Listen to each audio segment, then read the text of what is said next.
अदनान और कटारिया के बीच हंगामा हुआ है क्योंकि सेट से बड़ी अपडेट निकल के सामने आ रही है। अदनान है उसकी एंट्री हो चुकी है भैया, जिसके लिए उसे लाया गया है। भाई साहब वो काम उसने करके दिखाया है या फिर नहीं, चलिए आपको बताते हैं। और guys thank you so much, आज मेरा बर्थडे है और आप बहुत ज़्यादा विश कर रहे हो। इंस्टाग्राम पे भी लगातार आपके विशेस आ रहे हैं, मैं सबके रिप्लाई भी कर रहा हूं। और इसी तरह आज हम लाइव करने वाले हैं इंस्टाग्राम पे, शाम 7 बजे का टाइम है, जल्दी से फॉलो करके आ जाइएगा। बहुत सारी बातें करने वाले हैं तो आ जाइएगा जल्दी से, शाम 7 बजे का लाइव रहने वाला है, ठीक है। और थैंक यू सो मच आप सभी का।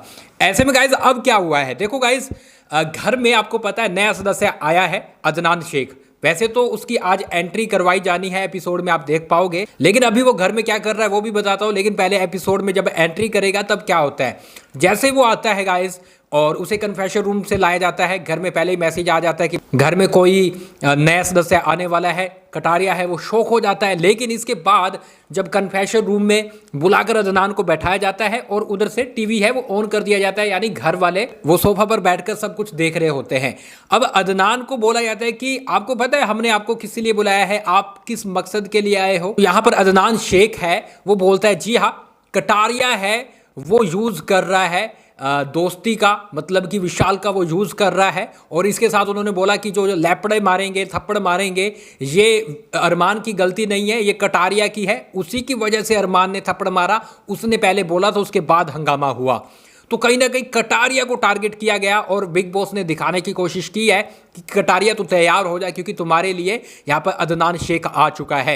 यानी कटारिया को बताने की सीधा सीधा कोशिश की गई है कि भैया अदनान है वो तुम्हारे लिए स्पेशल आया है। तभी बोला गया है कि भैया तुम्हारा मकसद क्या है, किस लिए तुम आए हो, वो तुम्हें पता है ना। तो यहाँ पर ये चीज़ है कहीं ना कहीं बोली गई है कटारिया को। और कटारिया से जब वो आता है तो कटारिया बोलता है भैया तुमने ये गलत बोला है। लेकिन यहाँ पर अदनान बोलता है कि भैया गुस्सा क्यों कर रहे हो, है ना, इतने वो क्यों कर रहे हो। तो ये चीज़ अदनान बोलता हुआ नजर आता है। इसके बाद गाइस रात होती है, सब कुछ नॉर्मल हो जाता है, मतलब कि इतना हंगामा नहीं होता है। कटारिया उस चीज़ को छोड़ देता है और इसके साथ अदनान है वो अपने नॉर्मली काम करता हुआ नजर आ रहा है। अब देखते हैं बिग बॉस इसमें कुछ करवाते हैं या फिर अदनान इस चीज़ में करने में फेल हो जाएगा, क्योंकि 1-2 दिन तो करने में लगते हैं, ठीक है। तो अभी अदनान है वो रेस्ट कर रहा है और कहीं ना कहीं घर वालों के साथ अच्छे से बातें करता हुआ नजर आ रहा है। अब आपको गाइस क्या लगता है, क्या कटारिया और यहाँ पर अदनान है उसके बीच फाइट हो पाएगी?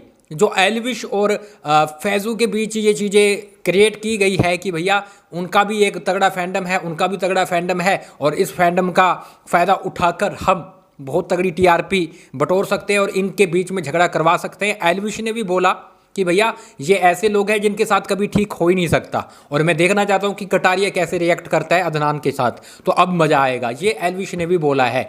अब गाइज आपको क्या लगता है कौन विनर बनेगा? देखो गाइज दोनों की तगड़ा फैंडम है, हम ये नहीं बोल सकते कटारिया के पीछे एल्विश है जबकि यहाँ पर अदनान के पीछे फैजू है, उसका भी तगड़ा फैंडम है।